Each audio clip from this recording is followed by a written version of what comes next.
Madzulo abwino ndi nthawi ya nkhani mwa tsatanetsatane ndipo kupatsirani ndine Eric Nsikiti. Kwa poyamba nayi mitu yake.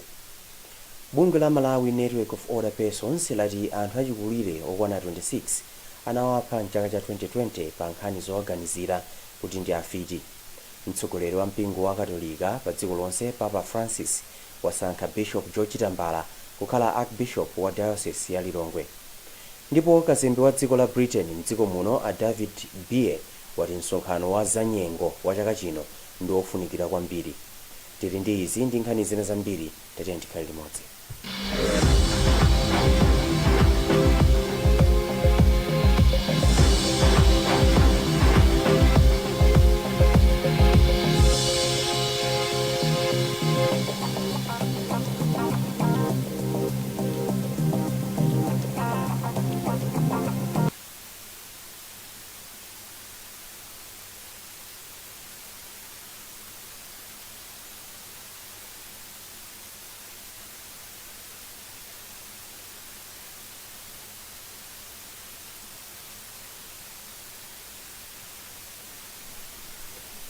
Munkhani yathu yoyamba madzulo ano, bungwe la Malawi Network of Older Persons lati anthu achikulire okwana 26 anawapha mchaka cha 2020 pa nkhani zowaganizira kuti ndi afiti.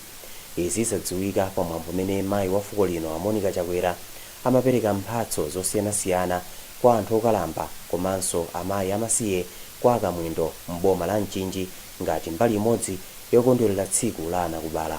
Blessings Mpinganjira ali ndi zambiri. Mkulu wa Malawi Network of Older Persons Andrew Kavala wati anthu okalamba akukumana ndi nkhanza zosiyanasiyana maka poganiziridwa kuti ndi afiti. Iye wati nzomvetsa chisoni kuti achikulire 40 pa 100 aliwonse akulera ana amasiye kamba kuti makolo awo anamwalira. Wasala njira zosiyanasiyana komanso nkhanza zimene amakumana nazo. Nkhanza yayikulu ndi kumawatchula kuti iwowo ndi afiti komanso chilichonse chimene chachitika kumuzi chili chosakhala bwino timatoza iwo aja. Tikunena kuti zimene zizi tikuwaphera maufulu awo. Polankhula pa mkumanowu, mayi wa fuko la dziko lino Monica Chakwera wapempha mayi kulimbikitsa ana kupita ku sukulu kamba kuti ndi njira yokhayo yomwe anawa angadziyimire pawokha. Iye wati amayi komanso asungwana ali ndi kuthekera kukwaniritsa masomphenya a dziko lino a 2063. Tidziwe kuti Malawi kuti afike pamene alipa olo kuti akafike pamene tikunena 2063 kwambiri tikudalira azimayi achikulirewo, azimayi ena aliwonse monga ngati ku Malawi kuno mtundu wathu wa azimayi ndife ambiri statistically azimayi tikuchuluka kuposa azibambo. Ndeti sa gwemphayi kunena kuti ndine mzimayi ayi. Achakwera apereka katundu osiyanasiyana kwa amayi 145 omwe ndi achikulire komanso amasiye.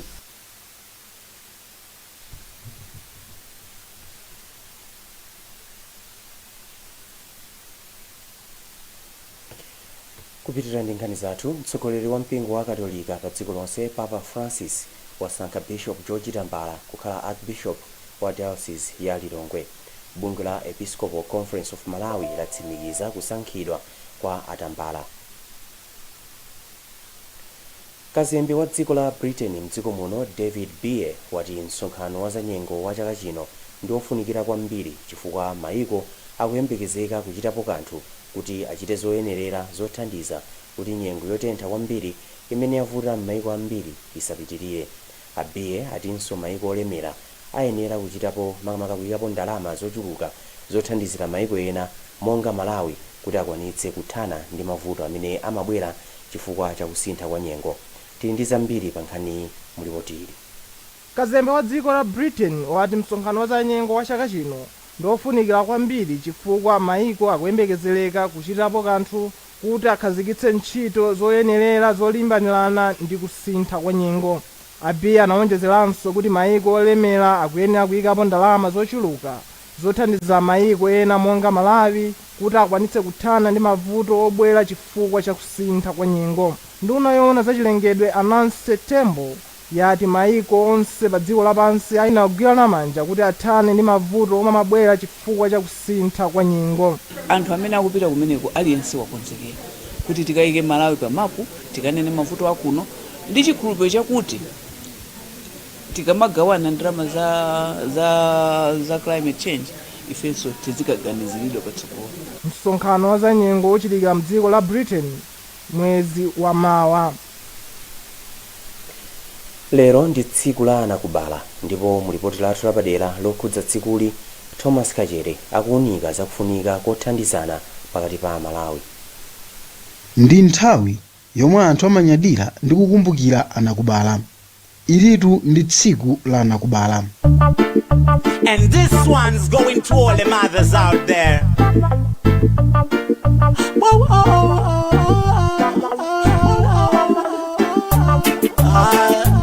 Not anymore, mama.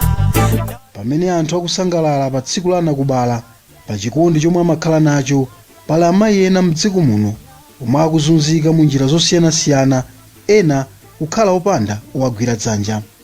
A Janet Hare amudzi wa Jekete, mfumu yayikulu mpama mboma la Chiradzulo, sakudziwa nkomwe kuti anabadwa chaka chiti, koma iyo si nkhani ya lero.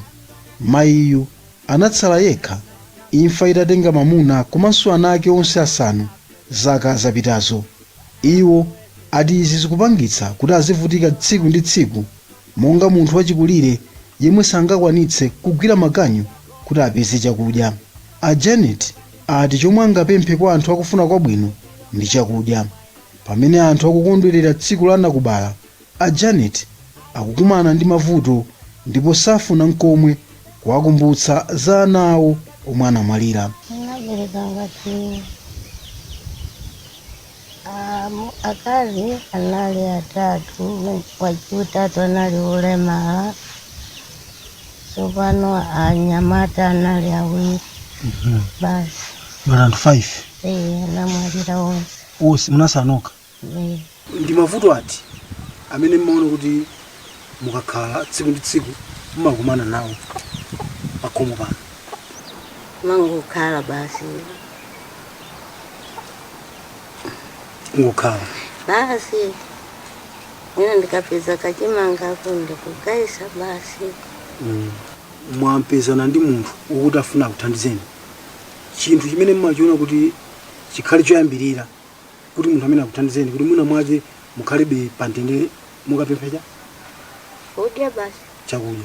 A Janet ndi chitsanzo chabe, koma pali amayi ambiri mdziko muno omwe pano manja awo ali mkhosi kusowa mtengo wogwira kamba kamavuto. I now realize kuti ndilibe mwayi ngati ndinyoza mayi. Chikondwerero cha anakubala chinayamba mzaka za ma 1900 ndi ganizo lochokera kwa Anna Jarvis. Kutsatira imfa ya mayi awo a Anna Jarvis mchaka cha 1905, iwo anaganiza za tsiku la anakubala pofuna kulemekeza chikondi cha amayi. Tsiku la anakubala limakumbukiridwa pa 15 Oktoba chaka ndi chaka ngati njira yonyadira komanso kulemekeza chikondi cha anakubala. Mafuno abwino kwa anakubala nonse. Monga mwana wowelela amama ndabwerera limtima osweka amama kubebesa. Take me back again. Thomas Kachere. Ndipo pokondwerera tsikuli, gulu lina la amayi lotchedwa amayi mwakunzanji lapereka thandizo la katundu osiyanasiyana kwa ana pa sukulu ya mpoyamba ya Great Foundation kuchireka mu mzinda wa Blantyre. Tindi zambiri pa nkhani mulipotili. Ana opitirira makumi asanu alandira zovala, sopo ochapira komanso shuga kungotchulapo zochepa chabe. Tsiku litu ndi la anakubala, koma amayiwa ati anaganiza zokondwerera tsikuli popereka thandizo kwa ana. Doreen Kariati ndi wapampando wa gululi ndipo anachokera kwa Phalula mboma la Balaka kuti adzakhale nawo pamwambowo. Ifeyo timapereka 1000 kwacha pa mwezi mayi aliyense. Ndalama imene mayiyo amayipeza yekha, timaphunzitsana opanga business ting'ono. Ena ali pa ntchito koma amapanga business ang'ono. Palibe amene amankapi mphaso ayi. Nditatu tagula belo la zovala yambira ana zaka ziwiri mpaka nafika zaka 5 tagula bero ndithu komanso tabweretsa shuga sopo poona kuti zovala zimene apatse afunika kuti azikachapa masiku awiri atatu akagwiritse ntchito sopo ameneyo. Bungwe la Great Foundation lakhala likupereka maphunziro a m'mirambo yoyamba kwa ana ochokera m'midzi ina ndi ala mfumu yayikulu kuntaja m'boma la Blantyre. Polandira thandizoli, mkulu wa bungweli Margaret Ruiz anatsindika zakufunikira kwa m'mirambo yoyamba pa chisamaliro cha ana. Panali kufunikira kwambiri pobweretsa ntchito imene mu community ino chifukwa tinaona kuti pali kusiyana kwambiri kwa ana amene amapita ku Kombaphala ndi ana amene samapita. Kuti akapita ku primary school, ana amene anapanga attend school imeneyi amakhala kuti ndi ana okhazikika, amakhala akudziwa kale kuti school yofunikira, ingakhale kulemba amakhala kuti anayambapo kale kulemba, ingakhale enanso kuwerenga amakhala kuti ayamba kalenso kuwerenga. Sonza kuti akamapita ku primary school amakhala kuti mphunzitsi amene uja wa ku primary uja sakakhala ni ntchito yayikulu kwambiri, timakhala kuti tanchepetserako ntchito kusiyana ndi ana amene samapita makangofikira kuti andi zaka 6 then kuzapita ku standard 1. Ana amene aja amavutika kwambiri kuti brain yawo ikhazikike komanso kuti avomereza adziwe kunena kuti iyi ndi school pamakhala povuta kwambiri. Mfumu kapitawo nayo inati ndiyosangalala ndi thandizolo ponena kuti lilimbikitsa makolo ena kuyamba kupititsa ana awo ku sukulu za m'mirambo yoyamba. Amene labwera ndi amayi amenewo wala amayi mwakonzanji ndi aliyamikira kwambiri chifukwa thandizo limene abweretsa ndikuona ngati kuti pali zovala ndilo kufunika kwambiri limene lili lithandize ana aja kukopanso ena kuti azibwera ku sukulu kuno komanso enawo idakalitati ting'ono komanso tipambaniranso kuchena kumabwera konkuno ku sukulu koma chachikulu chola kuti thandizo limeneli amayi amenewo athandiza kukopa ena amene akungokhala mudzimo kuti akhale ndi chidwi chotumiza nawo ku sukulu kuno. Kafukufuku amaonetsa kuti ana amene amapita ku sukulu za m'mirambo yoyamba amakhala ndi mwayi waukulu wodzakhala nzika zodalirika poyerekeza ndi anzawo amene sanapeze mwayi wopita msukuluzi. Ndipo tili pa nkhani zokhudza anakubala, kampani ya Care Foods yalimbikitsa amayi kuyamba bizinesi zosiyanasiyana. Izi azinena pamene kampani inakonza nkhomaliro ndi amayi amene amachita nawo malonda. Malingana ndi mkulu wa zamalonda ku Care Foods a Rowena Osman, amayi amalonda amatukula dziko. Tili ndi zambiri pa nkhani iyi mulipoti ili kuchokera kwa Justin Nkwewu. Nkhomaliro kunabwera amayi osiyanasiyana mdziko muno amene amapanga malonda ndi Care Foods, makamaka kampani yawo ya Proto Feeds. Amayiwa anakambirana za mmene malonda akuyendera komanso kuti mabizinesi yawo angapitise bwanji patsogolo. Osman anati aona kuti amayi ambiri akuchita nawo malonda oweta nkhuku ndipo alimbikitsa ena kuti ayambe kuchita nawo malonda awa. Ndife ya Proto Feeds lero tifuna tiwauze azimayiwo kuti ayesese ndithu kuti alowe mu business azitha kuthandiziranso zinthu pakhomo ndi zina ndi zina. Mwina azimayi akukhala nawo bwanji mu business kapena kuti participation yawo ndiyo tani poyerekeza ndi azimayi. Ife taona zoti azimayi ambiri panopa akulowa business imene yoyang'anira nkhuku. Mmodzi mwa amayi amene analipo mambowu apherire malongo anathokoza kampani ya Care Foods kamba kankhomaliro iyi. Iwo nawonso analimbikitsa amayi kuti alowe nawo business yoweta nkhuku ponena kuti iwo yawapindulira. Oti lero tajaza ku hotelo ndi zina zoterozo tapanganso ubale ndi anzathu ena amene sitimadziwa. Phindu loyamba ndi limenelo. Phindu lalikulu kwambiri ku mabanja athu nkunena kuti timathandizika kumbali ya chuma. Ena amatha kugwira ntchito koma mwina salary simakwanira. Koma pamene tikuweta nkhuku timakhala tikuphatikizira phindu limene timalipeza mu nkhuku. Kampani ya Care Foods ili ndi makampani ena monga Donors Eggs, Proto Feeds, Proto Chicks komanso Proto Vet.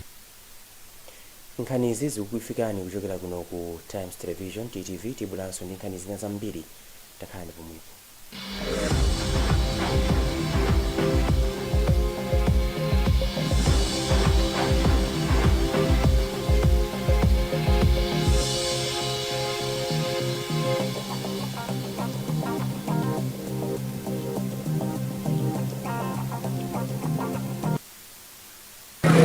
chikumbutso anatumidwa ndi mnzake kuti akagule dikoda komanso amakalipira subscription yake ku MadChoice. Kenaka anakumbukira kuti akhoza kugula dikoda ndi kulipira subscription kusankha wekha kiyosiki, ndipo palibenso chifukwa chopitira mtawuni. Ndipo sanasochere kapena kuvutika chifukwa panali pafupi ndi kwawo, komanso yosasowa chifukwa kiyosikiyo inali ya yero yolemba za GoTV. Kuno tikuthandizani ngati muli ku MadChoice konko. Ndimapereka masevisi a GoTV ndi DSTV monga kugula dikoda, kulipira subscription, kusinthanitsa dikoda yowonongeka, kugula zipangizo za dikoda ndi zina zambiri. Makiyosikiwa akupezeka ku Blantyre, Pakhama, Chemusa, Kundilande, Old Peoples, Kulilongwe, Area 25, Nsungwi, Kaphiri, Area 23 Patank, ndipo kunzuzu moyandikana ndi msewu wa M1 ndi kunsika waukulu wa Nzuzu. DSTV ndi GoTV, sankha wekha. Some call it the hustle, others call it the grind, others call it kupusha or kuzisaga. Whatever you call it, you will need passion, determination, the will, the zeal to overcome obstacles. You will need to believe, because the hustle is not easy. It requires effort and the right mindset. And when you feel like giving up, you will need someone to step up, to give you that push, to keep you going. At National Bank of Malawi, we believe that a young hustler's dream is bankable. That is why we are stepping up to help you step up your hustle. So rise, young entrepreneurs. This is your moment. Let us help turn your dreams into reality with Step Up Entrepreneur from National Bank of Malawi. Call 626 for more details. National Bank of Malawi, the bank of the nation.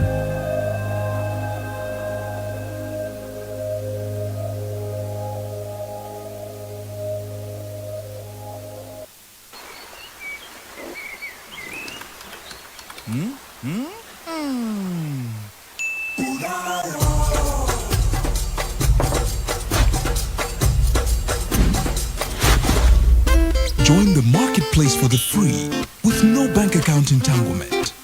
Unayo zonse mumo. Standard Bank, it can be.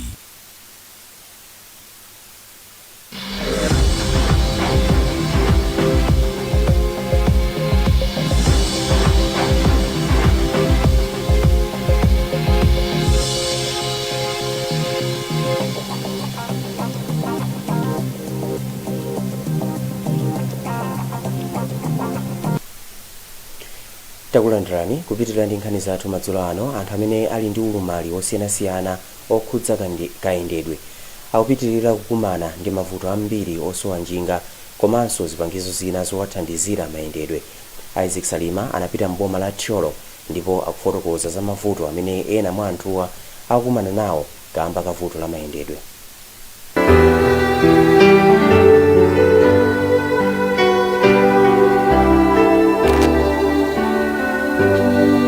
Dera la kuweruza limapezeka kwa mfumu yaikulu Khwetemule mboma la Tcholo.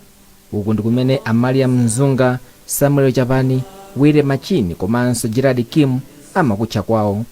Koma kwa nthawi yayitali anthuwa akhala kusowa mtendere umene umapezeka ukakhala kwanu. Iwo ali ndi ulumali osiyanasiyana koma ali ndi mavuto ofanana amene ndi vuto la mayendedwe. Anzunga samamva komanso kuyankhula pambali pa vuto la mayendedwe, ndipo amakhala ndi achemwali awo pamene Achapani amasamalidwa ndi achimwene awo. Ndipo kwa Kim, bambo ake adamuthawa chifukwa cha vutoli. Anthu onsewa amagwiritsa ntchito kukwawa ngati njira ya mayendedwe. Malinga ndi mayi ake, Kim atapeza njinga akhoza kumapita ku sukulu. Ndi zomwe kufunikira ndi njinga komanso samapita ku sukulu amangozibibiraso pakha ndeni mafuna ko ngati zipangizo zoti azitha kupita ku sukulu tizimpanga ngati mamawa. Ndipo kwa Machini nawonso mavuto awo ndi omwewa osowa mayendedwe pamene amalephera kuyenda kukazisakira thandizo losamalira banja lawo. Emmanuel Makungwa amene akhala kuthandiza anthuwa apempha anthu akufuna kwabwino kuti athandize anthu ovutikawa.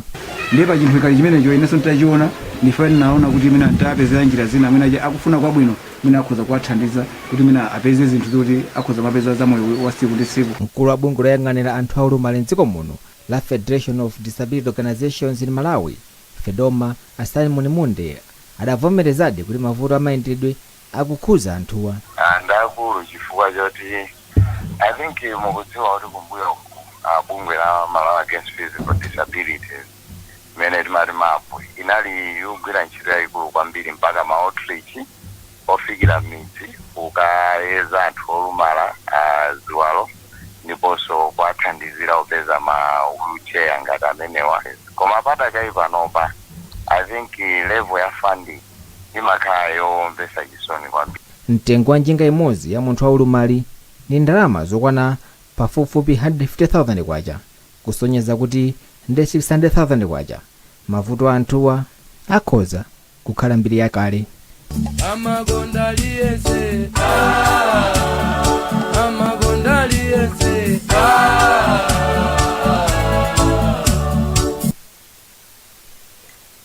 Bungwe la Center for Social Accountability and Transparency CSAT lati kuchedwa kokhazikitsa lamulo lakuti anthu adzitha kupeza mauthenga mosavuta kukulimbikitsa kubedwa kwa ndalama zaboma. Nkhawayi ikudza pamene anthu mdziko muno akhala kudandaula kuti tsogolo la lamuloli silikudziwika bwino patatha chaka ulamuliro wa Lazarus Chakwera utalengeza kuti lamuloli tsopano layamba kugwira ntchito. Rebecca Chinjeka ali ndi nkhani yonse mu ripoti ili limene akuwerenga ndi Wezi Gausi. Izi zikubwera pamene dziko lino linavomereza lamulo loti anthu azitha kupeza mauthenga mosavuta lotchedwa access to information. Mkulu wa bungwe la CSAT Wile Kambandira wati ngakhale kuti lamuloli analivomereza koma anthu akuvutikabe kuti apeze mauthenga osiyanasiyana. Anthu azitenga nawo mbali pakayendetsedwe ka chuma. Komano kwambiri tikuyang'ana ndithu lamulo lija la access to information. Lamulo limene limapereka ndithu mphamvu kwa Amalawi kunena kuti atha kumafunsa mauthenga osiyanasiyana kwa adindo okhuzana ndi mene mwina chuma cha boma chikuyendera kaya ndi makonsolo.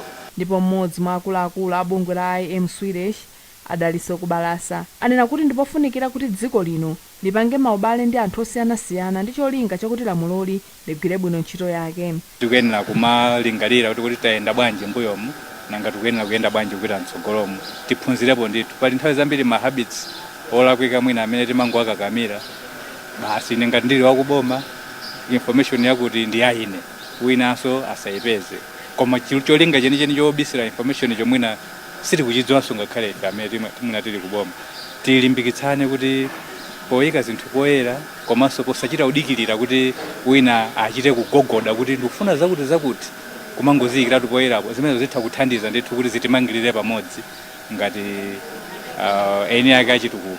Kumane unabweretsa pamodzi anthu osiyanasiyana, mabungwe omwe saboma komanso atola nkhani kuti azakambirane za lamuloli.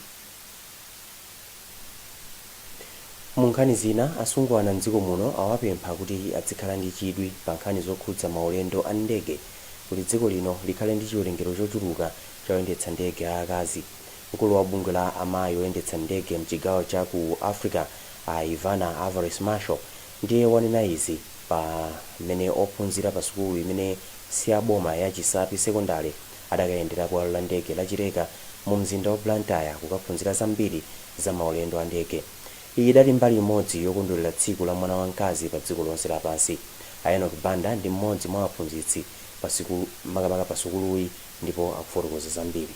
Timafuna kuti timpange expose msikana ku zimene mwina amaona ngati iyeyo sangakwanise kupanga chifukwa tikaonesa kwambiri profession ya pilot anthu amaona ngati ndi ntchito ya azibambo okha komano timafuna timpange expose msikana lero sokhala tsiku la msikana dziko lonse lapansi kuti nayenso pokhala msikana atakwanisa mwina kupanga course kukhala pilot.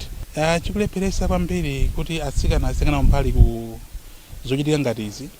Choyamba ndi kacha kapena chikhalidwe.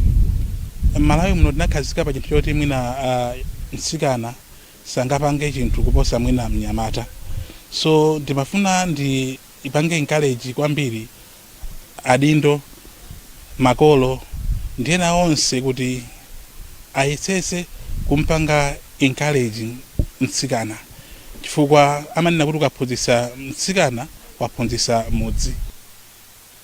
Nkhani zathu pakadali pano ndi zomwezi, koma tisanasiyane nayinso mitu yake. Bungwe la Malawi Network of Older Persons lati anthu achikulire okwana 26 anawapha mchaka cha 2020 pa nkhani zowaganizira kuti ndi afiti. Mtsogoleri wa mpingo wa Katolika pa dziko lonse, Papa Francis, wasankha Bishop George Tambala kukhala Archbishop wa Diocese ya Lilongwe, ndipo kazembe wa dziko la Britain mdziko muno David Beer wati msonkhano wa zanyengo wa chaka chino ndi wofunikira kwambiri. Ndimupatsirani nkhanizi ndine Eric Nsikiti, koma kumbukirani kuti mutha kupeza nkhanizi ndi zina zambiri pa makina intaneti pa www.times.mw, pa Facebook pa tsamba la Times 360 Malawi pochita subscribe ku 1895, komanso pa Twitter @Times 360 Malawi. Madzulo opambana.